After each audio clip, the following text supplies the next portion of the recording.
Bonjour. Comme c'est prévu, ce que je vais faire, puisque j'ai essayé toutes les méthodes, ou bien toutes les procédures pour pouvoir vulgariser ou bien pour donner des cours directement à face. Pas à face, mais quand même pour que tout le monde suive à temps réel. Mais c'était pas possible pour moi parce que la connexion Internet est vraiment trop chère. Donc, ce que j'ai décidé de monter des petites vidéos de 10 minutes à 15 minutes, une succession une succession d'un nombre de vidéos, de petites vidéos de 2 minutes à 15 minutes. Et comme ça, bien sûr, on va essayer de continuer le cours sous forme de subdivisé. D'accord. Alors, maintenant, comme j'avais dit l'autre jour, j'avais décidé de commencer les matrices pour les étudiants qui n'ont pas eu l'occasion de suivre le cours de matrice. Donc, je vais faire un résumé, je vais revenir en arrière rapidement et je vais repartir. Donc, une matrice, comme j'avais dit, c'est une matrice, c'est un ensemble c'est un tableau. Donc, c'est un tableau. Attendez, je vais chercher toujours. C'est un tableau, matrice A. C'est un tableau qui est constitué de coefficients A et J. Donc, A11 jusqu'à A1N jusqu'à AM1, donc jusqu'à AMN. Alors j'explique. Donc les coefficients A et J, c'est des coefficients qui appartiennent au corps K. Le corps K peut être l'ensemble R ou bien l'ensemble C. Ça peut être des complexes ou des réels, puisqu'on travaille dans le corps K qui peut être R ou C, mais en général, le corps K, ça peut être un corps quelconque. Mais pour nous, dans notre cas, c'est un corps qui c'est R ou C. Donc les coefficients toujours sont considérés de cet ensemble. I, ça veut dire c'est un index qui désigne le nombre de lignes. J, c'est un index qui désigne le nombre de colonnes. D'accord? Donc ici, comme vous voyez, donc cette matrice-là, c'est une matrice du type M ligne, M colonne. M ligne, N colonne. Ça veut dire quoi? Regardez, donc on a M ligne, première ligne, deuxième ligne, troisième ligne, jusqu'à la Mème ligne. Et on a combien de colonnes? On a première colonne, deuxième colonne, troisième colonne, et ainsi de suite jusqu'à Nème colonne. On appelle cette matrice la matrice Mn. Donc, on désigne toujours L le premier, LC. Toujours, on commence par LC. D'accord? Bien. Alors, voilà. Donc, je vais donner un exemple. Comme j'ai dit, je vais essayer de simplifier le maximum possible parce que les circonstances exige de simplifier. Donc, une matrice, par exemple, 1, 2, 3, 4, 5, 0, ça, c'est une matrice. Combien de lignes, combien de colonnes? Il y a 2 lignes, 3 colonnes. D'accord? 2 lignes. Donc, on va la noter. Une matrice, 2 lignes, 3 colonnes. D'accord? Alors, une matrice, par exemple, de cette forme, 1, 2, 3, 4, ça, c'est une matrice unicolonne. Ça veut dire qu'il y a une seule colonne. D'accord? Vous avez ici, c'est une seule colonne. Il y a combien de lignes? 1, 2, 3, 4. 4 lignes. On a 4 lignes, une colonne. De même aussi, donc le tableau est vraiment petit, donc je vais essayer à chaque fois d'effacer. Donc cette ligne, regardez avec moi, 0, moins 1, on ne met pas des virgules bien sûr, 2, 4. Ça c'est une matrice, une ligne, 4 colonnes. Une ligne, 4 colonnes. Regardez ici, première colonne, deuxième colonne, troisième colonne, quatrième colonne. On l'appelle une matrice, une ligne, 4 colonnes. Matrice 14. Donc maintenant, vous avez compris un peu c'est quoi la définition des matrices et c'est quoi, à peu près, c'est quoi le nombre de lignes, le nombre de colonnes, etc. Maintenant, je vais passer à déterminer un point, bien sûr, c'est une matrice aussi. Un seul nombre est une matrice. Matrice, une ligne, une colonne. D'accord? Donc, je vais donner le type de matrice, les différents types de matrices qu'on peut avoir.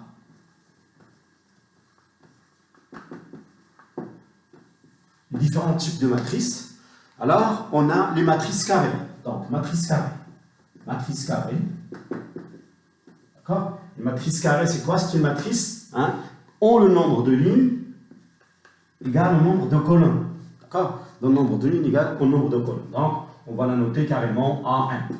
Lorsque vous allez voir AM, ça veut dire le nombre de lignes égale le nombre de colonnes, c'est une matrice carrée. Donc, exemple ici, je donne tout de suite un exemple.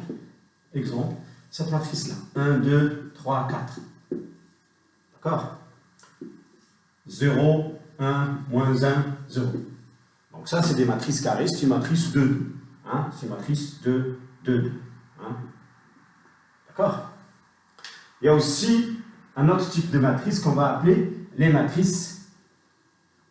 Les matrices, je vais parler des matrices diagonales. Matrice diagonale, ça veut dire quoi? Matrice diagonale, matrice diagonale, matrice diagonale. C'est une matrice, c'est des définitions, c'est facile. Hein? Matrice diagonale, ça veut dire que la matrice, la partie supérieure est toute nulle, la partie inférieure est toute nulle. Il reste juste la diagonale. D'accord? Mais ça se peut dans un cas trivial, un cas évident, que la diagonale aussi soit 0. Si la diagonale est 0, ça veut dire que toute la matrice est nulle. Donc une matrice diagonale, c'est une matrice, regardez, de cette forme. Je vais essayer de faire un dessin.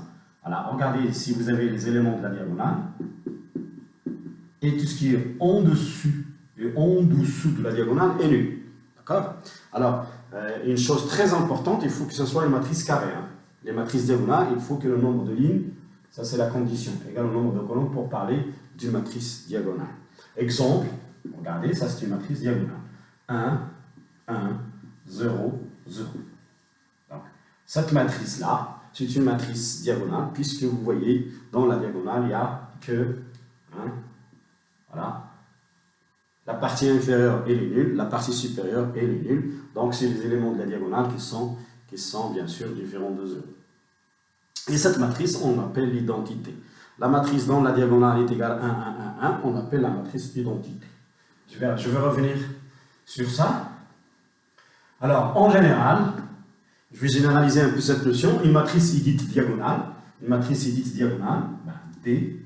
Hein, si seulement si, vous avez la matrice, vous avez ici les A11, A22, jusqu'à ANN. Le reste, c'est des 0. Hein? Donc, une matrice est dite diagonale, si seulement si, hein, les AII, les AIJ sont tous nuls pour tout I différent de J. Hein? Donc, regardez ici, ça c'est les AIJ, ça c'est un AIJ, avec I différent de J. Alors, sur la diagonale, bien sûr, ça on l'appelle la diagonale de...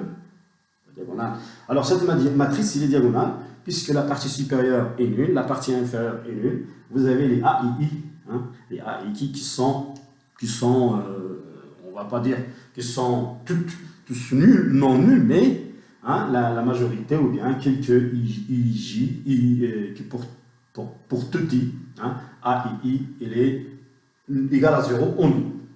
D'accord? Donc, vous voyez, ça c'est un exemple d'une matrice diagonale. Alors maintenant, je vais passer, je vais définir l'identité en général. L'identité, on la note IN. Hein? IN, ça veut dire N, c'est le nombre de colonnes, il doit être carré. Hein? Je dis toujours qu'il doit être carré. L'identité est une matrice diagonale. L'identité, elle est toujours notée comme ça. C'est des 1 sur la diagonale. C'est des 1 sur la diagonale. Le reste, c'est des 0. Donc ça, c'est l'identité N. D'accord? Je peux parler, par exemple, l'identité, si vous voyez l'identité 3, comme ça veut dire qu'il contient 3 colonnes, 3 lignes, 3 colonnes. Et c'est une matrice dont la diagonale contient des 1. D'accord? Bien sûr. Alors, maintenant, j'espère que tout le monde a bien compris c'est quoi la définition d'une matrice diagonale. Je vais revenir maintenant à une autre chose. Je vais parler de la transposée des matrices. Transposer des matrices. Ces choses-là, je l'ai déjà donné, ou bien je l'ai déjà vu avec transposée d'une matrice A. Alors ici, pour définir la transposée, ou bien pour donner la transposée d'une matrice, on n'a pas besoin que la matrice soit carrée, c'est une matrice quelconque de type Mn, il n'y a pas de problème. Donc pour donner la matrice, donc vous avez votre matrice A de type Mn, vous avez A11 jusqu'à A1n, jusqu'à AM1 jusqu'à AMN. Pour trouver la transposée de cette matrice, donc la transposition, c'est une opération. Donc pour transposer la matrice, c'est très facile. Vous voyez, le principe est le suivant. Il suffit de prendre les lignes et les rendre sous forme de colonne. C'est quand vous faites une rotation de 90 degrés, dans ce sens-là. Vous prenez cette ligne, vous la rendez ce point, la deuxième ligne, ça devient deuxième colonne, troisième ligne, ça devient troisième colonne, et ainsi de suite.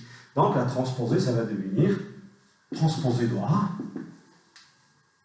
ça va devenir une matrice de cette forme. Je prends cette ligne, je fais un tour, je vais bien sûr, je prends cette ligne, je fais première colonne. Donc c'est comme ça, s'il vous plaît. C'est dans ce sens-là. Le sens. Donc je vais avoir A11 jusqu'à A1N. D'accord? Je vais avoir la deuxième ligne qui va devenir deuxième colonne. Donc c'est A21 qui va aller jusqu'à A2N et ainsi de suite. La dernière ligne, AM1, qui va aller jusqu'à AMN. Donc le principe est très facile. Je donne un exemple. Et je vais encore couper la vidéo pour passer à une deuxième vidéo. Parce que pour pouvoir transférer les vidéos, il faut... Alors, un exemple. Regardez cette matrice-là. 1, 2, 3, 4. 0, 2, 1, moins 1. 0, 0, 1, 2. Donc ça, c'est une matrice A. De type quoi? Et de quel type? Il est combien? 3 lignes, 4 colonnes. 3 lignes, 4 colonnes. Alors, la transposée va devenir une matrice 4 lignes, 3 colonnes. Ça veut dire que je vais prendre cette ligne. Et je vais la mettre ici. Je prends cette ligne, je la mets ici. Je prends cette ligne et je la mets ici. Et je vais avoir la transposée de votre matrice. Ça va être une matrice de cette forme. Donc, je vais avoir 1, 2, 3, 4. Voilà. Cette ligne, deuxième ligne devient deuxième colonne. 0, 2, 1, moins 1. Voilà. Et je prends la troisième ligne, devient troisième colonne. Je vais avoir 0, 0, 1, 2. Alors, comme vous voyez, la matrice est devenue une matrice 4-3. Une matrice 4 lignes, 3 colonnes. Donc, toujours, c'est ça le principe que vous devez suivre pour trouver la transposée des matrices. Alors maintenant, je suis obligé de couper la vidéo. Je vais reprendre une deuxième vidéo parce que je vois que j'arrive à 2 minutes. Alors, je dois couper la vidéo.